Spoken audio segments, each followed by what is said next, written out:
So I'm here with E Lit at Amoeba Berkeley, Jam. and we were just saying about how it's holiday time, and that equals a lot of new releases coming out. Yeah, these things are coming out strong these days. E40 seems to be every Christmas he drops his stuff, right? Yeah, I think he times it. Always seems to have a new project. So he has 2 this year. I heard from you there was a rumor that he might have 3 albums coming out. Yeah. But in fact, there are two new E40s here. Sharp on All 4 Corners, parts 1 and 2. I assume the next 2 will probably drop next year. In that series. I'm sure that there has to at least be 2 more coming out in that series because it's Sharp on All 4 Corners. And he's got lots of great collaborators on there. Yeah, as per usual, you got plenty of people on here like Turf Talk. His brother, right? Boosie's on here, Too Short.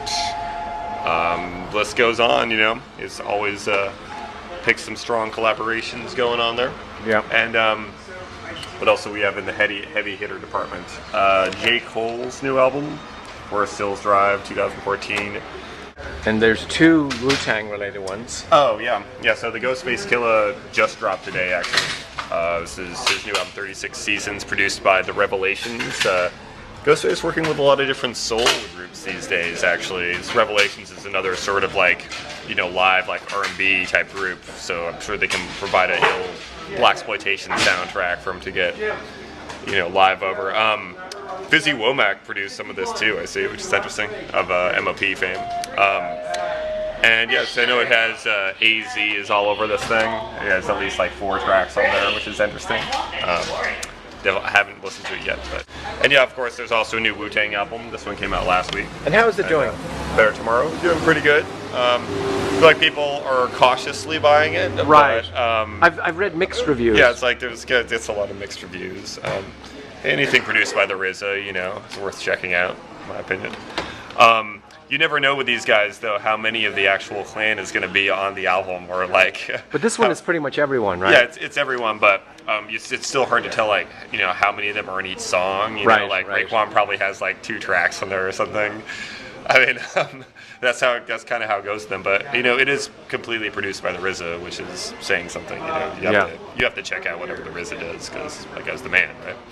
Speaking of great old school producers, you have to check out though. There's this new Prime album too, which is, I think, the first fully DJ Premier produced album in a while. I can't remember. Was it the last Gangstar album that DJ Premier produced fully, or because I'm a huge DJ Premier fan, and not as big a Rice fan, but I'll give him a fair chance with this one. And for this, they are a group, a sort of one-off. They're actually a group. Right. They call themselves Prime, and of course they roped in a lot of popular rap types like Ab-Soul and Schoolboy Q and Killer Mike are all on here.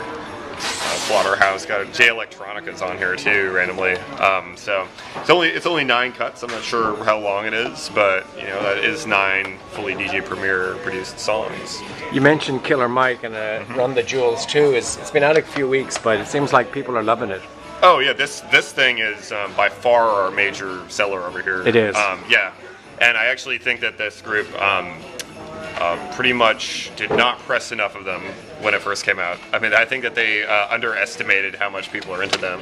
So I know they've been selling out their entire tour, almost every single venue they've played has been sold out, so they probably should have picked larger venues for it. Yeah. But I'm glad that they're doing great, because it's definitely exceptional collaboration. I mean, and very varied in production, isn't it? I mean, a lot of styles on there. Yeah, and they go together really well. It's they complement each other's styles. I agree. I feel like it's better than any of Killer Mike's solo stuff or LP's solo stuff. Yeah, honestly. yeah. So sometimes that happens. And there's vinyl too, yeah? Yeah, just got restocked on the vinyl today, as a matter of fact. And Z-Man. Talk about some more new stuff here, though. Z-Man and Elon, the opening act. I'm sure we've discussed Bay Area rappers and my affiliation to Bay Area rappers before. Not very often that you see my recommended sticker on a Bay Area hip hop thing. Yeah. I'll say that. And this album does merit my recommended stickers. I really do think that Z-Man is one of the more clever, interesting rappers out of the Bay. Also, very charismatic performer, really puts on a great show. And this album's great. It's very conceptual. It's about being an opening act on tour, and it's basically a bunch of horror stories about what opening acts go through, all the sort of how touring functions when you're opening for someone who's much larger than you, and so you got to be careful about stealing the show too much because they might get a little salty with you and stuff. And also, Elon's a really good producer. I've been listening to this guy for years. He produced for that group, the Dyslexics, back in the day, Berkeley, who I've always supported over here, and definitely a really ill producer. Got a lot of cool lo-fi kind of funk stuff on here for Z to rap over. I enjoy this album very much. This we also just got in a new album from Scarab. That's Living Legends? Living Legends, right. Yep. Nice his cover. brand new thing. Yeah, Jim Mafu did the art for this. You can sort of tell from the lettering and stuff. He's a really cool comic artist. Yeah, this is strong stylistic stuff from Scarab. It was kind of a little tricky to get it in here. Had to do a little talking. What label is it? It's just self-released. It Put is, it out okay. himself. Just doing it hand to hand these days. Largely produced by this dude Foundation, who produces for the Insects out of Arizona. He's a really good producer. Got folks like Eli on there from Living Legends, Henri Osborne from Grey Skulls on here. Yeah, just like a lot of cool guests, a lot of great verses from Scarab. I feel like like the production's pretty good, it's solid, but the real star of the show is Scarab's rapping. It's been a while since I've heard a full rap album of rapping from him, and he definitely has me too. style. He knows how to chop up his verses and get them really stylistic and stuff. And I see your favorite artist is here too. Iggy Azalea reclass, but this is actually not a new. Oh, Well, this is it's a kind of a reissue? new. It's like sort of a reissue with a few new songs, like 5 new tracks. But yeah, she's all the rage these days. I mean, all the teenage kids love to come in and shop for some Iggy. Speaking of teenage kids, still don't know what to make of this Young Lean thing. It's called Unknown Memory. Have you heard of this guy? No. Him and his crew, Sad Boys, are from Sweden. He's I believe a 16-year-old white Swedish rapper. Yep, he's like a little boy who raps about all this pop cultural stuff that teenagers know about. And it's considered cloud rap, I guess is what they're dubbing it, because it's very spacey kind of production. Sort of a little bit of a Little B influence in it, really? I think, or something. And it's actually popular. And his people name is? are Young Lean, Y-U-N-G, Lean, L-E-A-N. And what label So- is that? Major? I don't know. I think he released it himself, actually. And It's you on, ended up getting Sad it over Boys. here? Oh Wow. yeah, no, it's got distribution and stuff. He's Okay. he's a popular kid. He's definitely toured some pretty major venues out over here and stuff. Also, would not feel complete doing this review without shouts to the Meter Maids out of Brooklyn. I know these guys. Yeah, you know these guys. They're nice dudes, right? Sentence and Swell. This came out on Sage Francis's record label, Strange Famous Records, and it's a brand new album of theirs. Their best album, in my opinion. They're definitely. I feel like it's really the first album of theirs where I listened to it from front to back and didn't feel like I really had to skip anything, or I can just really roll with it. Just to add something even more interesting about this, the producer of this album, M. Stein, who did all the beats on it, is actually R.L. Stein's kid. If you know the author of Goosebumps, the famous Goosebumps series that all the teenagers loved back in the days, this is actually his kid, and he's actually pretty damn good. I enjoy the production. And that's on that thing. Strange Famous. It's on Strange Famous Records. Let's see, lots of vinyl here. Got the Prime on wax, new DJ Premier thing. The Rick Ross's new album just dropped on vinyl. In case you want to bump something in the club, probably got some jams on this.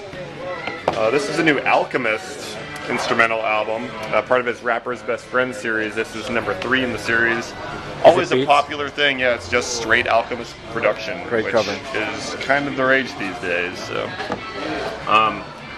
Rock Marciano has his last thing finally put on wax. This one took a while to come out on vinyl, but it's definitely always a cool guy. It's got Action Bronson and Cod and Blue on it. So, Young Lean on vinyl sells well. This is the latest Odyssey album, Diamond District, which has been doing very, very well over here. I just dropped on vinyl recently. That's Odyssey with YU and Uptown XO. Kind of the first group that Odyssey was part of, if I'm not mistaken. Yeah. Definitely. And yeah, it's been doing great. Definitely some really cool production on that. This is a sort of exclusive one to wax. It looks really nice. It's found by Odyssey and a cat called Fritz. I guess a different Odyssey, though. Yeah, different Odyssey. Different this is spelling. Audessy. Before we get too excited, Right. But this is actually this Odyssey, I believe, is part of Mass Influence, if I'm not mistaken, the old school hip hop group. And Cat Called Fritz has really cool like boom bap jazzy production. This is on Slice of Spice Records, which is a really kind of like throwback kind of hip hop label. Out of Brooklyn. Yeah, and it's really nice cover art, and it's only $15.98 too for a full album. So we have the instrumentals out in the LP section too for people who are interested in that. And let's end it with this Axel F here. This is another interesting project. It's J-Rock and MED. Is that on Stone's Throw then? No, it's not. It's on MED's label Bang Your Head. First hip-hop album completely produced by J-Rock, if I'm not mistaken. I mean, as far as like a rap album with a rapper goes. And you know, so it's got that really like lo-fi, funky kind of sound that J-Rock's known for. And, you know, MED's a little hit or miss for me, but I think that he does a really good job in this project. Cool. Thank you so much, E Lit at Amoeba Music Berkeley.